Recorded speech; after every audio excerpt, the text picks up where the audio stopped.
Underground Bunker. Here's your proprietor outside the courthouse on Wednesday afternoon, our first really long day at the Danny Masterson retrial. Today is the third day of jury selection. It's the day when Judge Olmedo quizzes every single individual prospective juror. So yeah, we went from 8:30 in the morning to 4:30 in the afternoon with hardly a break, at least for me, because I have to use the breaks to get the stuff out. Brutal, just brutal. I did my best to catch everything. I think I just might have missed a thing or two. I had a little bit of a glitch after lunch.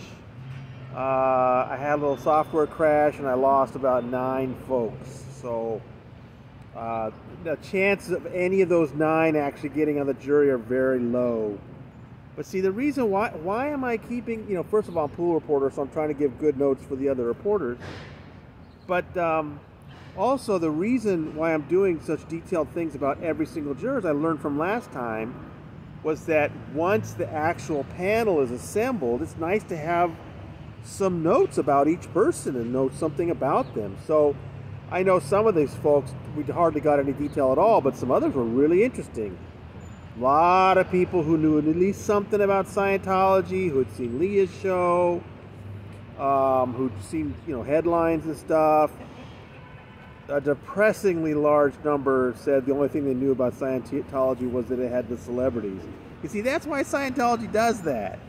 That's why Scientology goes after celebrities, because that ends up being the only thing people know. They don't know about the abuses and things. So anyway, every single person, Judge Olmedo is asking, can you be fair?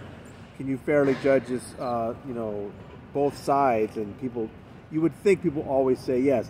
But sometimes people say no. And that's really interesting when you hear from people that say they cannot judge a police officer the same way they would someone else.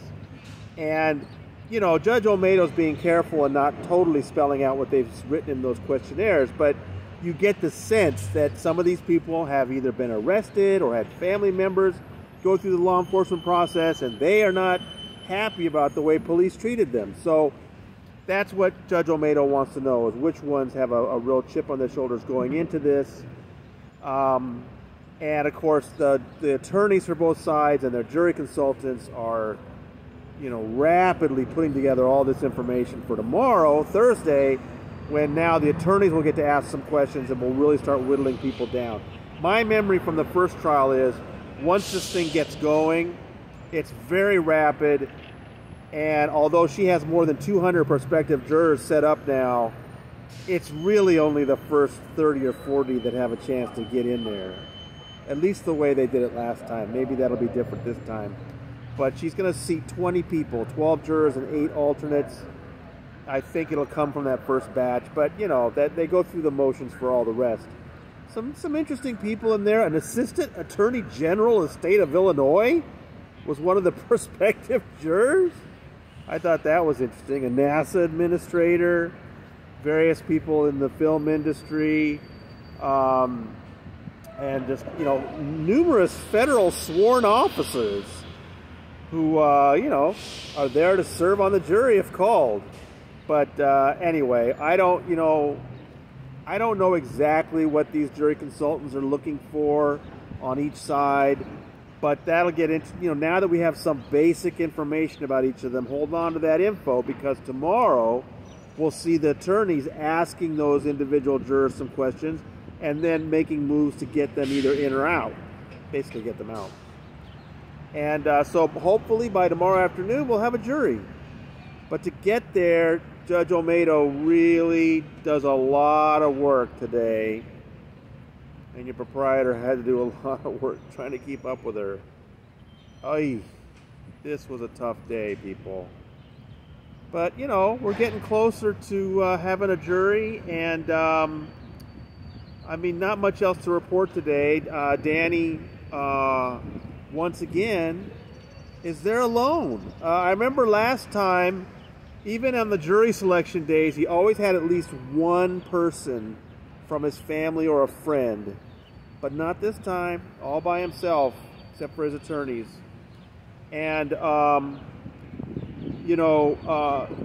first day of real sartorial splendor. Philip Cohen wore this light blue suit with a gold tie. It was a bold choice.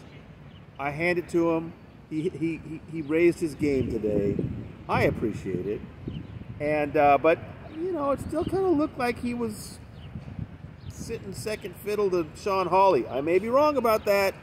They're supposed to clear that up with the judge tomorrow. Who is the lead defense attorney? We're supposed to know by tomorrow. And other than that, no big news today, finally, after 2 days of bombshells. So, very long day. I'm very tired. I appreciate all the comments. Seen some real interesting comments and reactions to the stories. Well, we're getting there. Looking forward to getting that jury in and having Friday off. I'm going to ride my bike. All right. From the Clara Shortridge Foltz Criminal Justice Center, this is your proprietor signing out.